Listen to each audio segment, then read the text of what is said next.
خداوند یسوع مسیح کے عظیم اور بابرکت نام میں آپ سب کی سلامتی ہو۔ ناظرین، ہمارا آج کا ڈیووشن لیا گیا ہے مقدس یعقوب کا عام خط، اس کا 5واں باب اور اس کی پہلی 6 آیات میں سے۔ کلام مقدس میں یوں مرقوم ہے: اے دولت مندو، ذرا سنو تو، تم اپنی مصیبتوں پر جو آنے والی ہیں رو اور واویلا کرو۔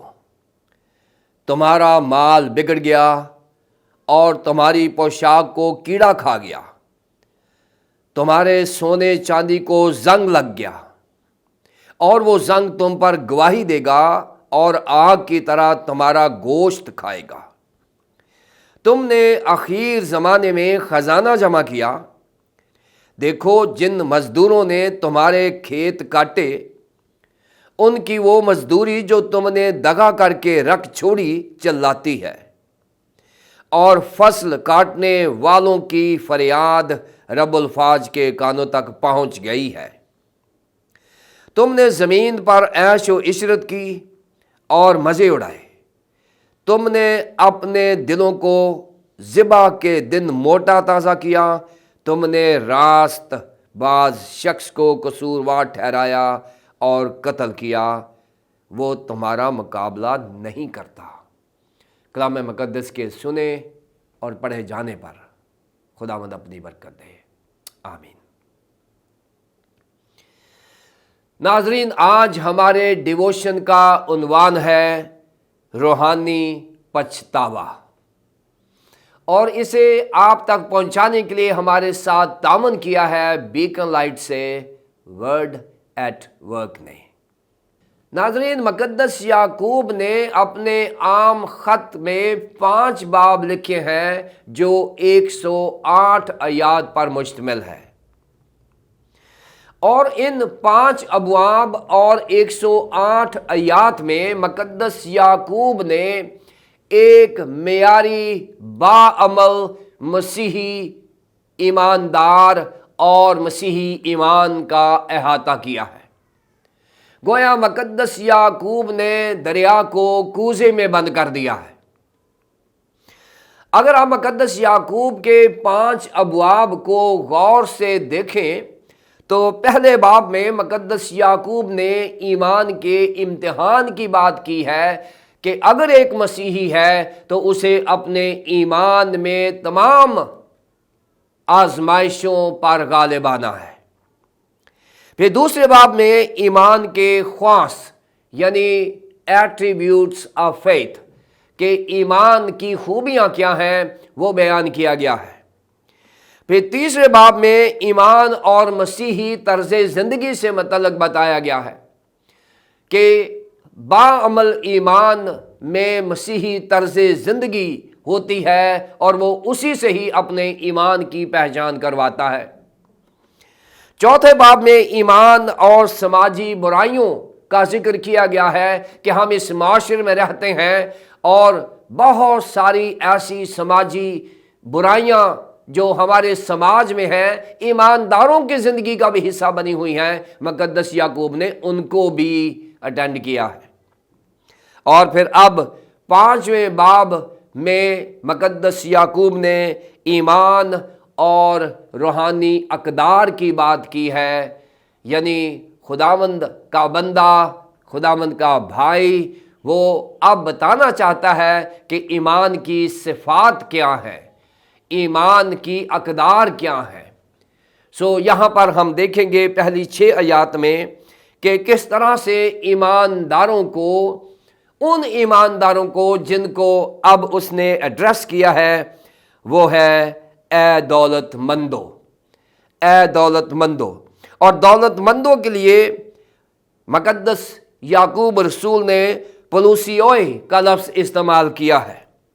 اس کا مطلب یہ ہے کہ مقدس یعقوب جو ہے، اگر وہ 4 باب کے آخر میں غریب ایمانداروں کی بات کر رہا ہے تو اب مقدس یعقوب رسول جو ہیں وہ دولت مندوں کی بات کر رہے ہیں، اور ان دولت مندوں کی جنہیں ایمان کے لیے بلایا گیا، جنہیں مسیحی طرز زندگی کے لیے بلایا گیا، لیکن انہوں نے بھی اپنے مسیحی ایمان کے معیار کو کامل نہیں کیا، پورا نہیں کیا، اس پر وہ قائم نہیں رہے۔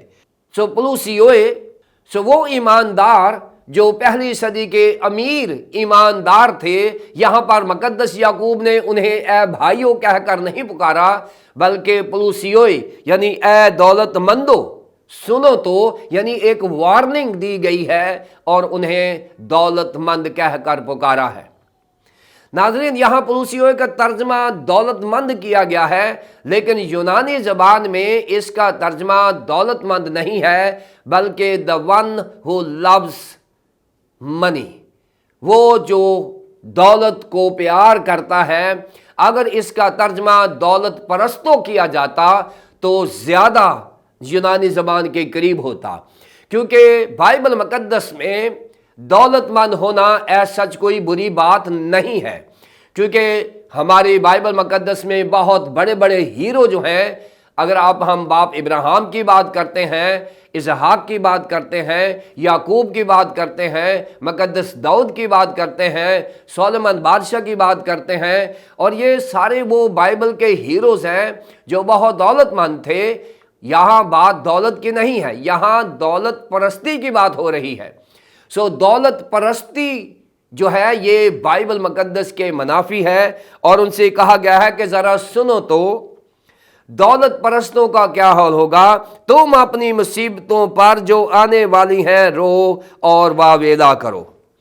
بائبل مقدس میں نئے عہد نامے میں متی کے انجیل کے 6 باب کی 24ویں آیت میں خداوند یسوع مسیح نے کہا ہے کہ کوئی نوکر 2 مالکوں کی خدمت نہیں کر سکتا، لہٰذا ہم خدا اور دولت دونوں کی پرستش نہیں کر سکتے۔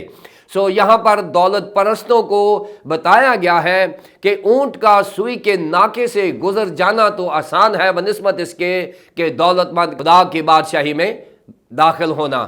دولت پرستی کی یہاں بات ہو رہی ہے۔ دولت اچھی چیز ہے اگر خداوند نے آپ کو برکت دی ہے اور وہ خدا کے جلال کے لیے استعمال ہو رہی ہے، لیکن اگر ہمارا دل و دماغ دولت پر لگا ہوا ہے اور خدا پر نہیں ہے تو اس کا مطلب ہے کہ ہمارا دھیان دولت پر ہے، خدا پر نہیں ہے۔ یہاں مقدس یعقوب نے پہلی آیت میں آگاہ کیا ہے کہ دولت مند جو ہیں وہ دولت پرست نہ بنے، اگر دولت پرست بنیں گے تو پھر یہ گناہ ہے۔ پھر دوسری آیت سے 6 آیت تک مقدس یعقوب نے دولت مندوں کے 4 گناہوں کا ذکر کیا ہے۔ مقدس یعقوب جو ہیں وہ دولت پرستوں کو 4 گناہوں سے انتباہ کر رہے ہیں۔ پہلی بات کہ وہ زمین پر ذخیرہ اندوزی کرتے ہیں، زمین پر اپنا مال جمع کرتے ہیں، جبکہ بائبل مقدس کہتی ہے کہ اپنا خزانہ آسمان پر جمع کرو۔ ذخیرہ اندوزی، پھر جب ذخیرہ اندوزی کرتے ہیں تو اس کے لیے ان کو انصاف کا قتل کرنا پڑتا ہے، اور یہاں بے انصافی دوسرا جرم ہے جو دولت پرست کرتے ہیں۔ تیسرا جرم یہ ہے کہ جب زیادہ دولت آتی ہے تو انسان عیش پرست ہو جاتا ہے، عیش و عشرت میں چلا جاتا ہے۔ یہاں تیسرا گناہ جو ہے عیش و عشرت ہے، اور چوتھا گناہ ہے راست بازوں کا قتل، یعنی غریب ایماندار جو اپنی محنت مزدوری کرتے ہیں ان کے لیے فصل کاٹتے ہیں، اور امیر ایماندار ان کی حق تلفی کرتے ہیں اور ان سے بے انصافی کرتے ہیں اور ان کو قتل کرتے ہیں۔ یہ 4 بڑے جرم ہیں جو دوسری آیت میں بیان کیے گئے ہیں، دوسری سے 6 آیت تک۔ تمہارا مال بگڑ گیا، تمہاری پوشاک کو کیڑا کھا گیا، تمہارے سونے چاندی کو زنگ لگ گیا، اور وہ زنگ تم پر گواہی دے گا اور آگ کی طرح تمہارا گوشت کھائے گا۔ تم نے اخیر زمانہ میں خزانہ جمع کیا۔ ناظرین، یہاں پر اس وقت کی جو ٹریڈ ہے، جو کاروبار ہے، اس کا بھی ذکر کیا گیا ہے۔ یہودیوں میں 3 کاروبار جو ہے یہ بڑے اہم تھے جن سے وہ بڑا بزنس کرتے تھے۔ پہلا جو کاروبار ہے وہ ہے خوراک کا جمع کرنا، یعنی خوراک کا بزنس کرنا، جو اشیاء خورونوش ہے ان کو جمع کرنا اور ان کا بزنس کرنا، یہ پہلا کاروبار تھا۔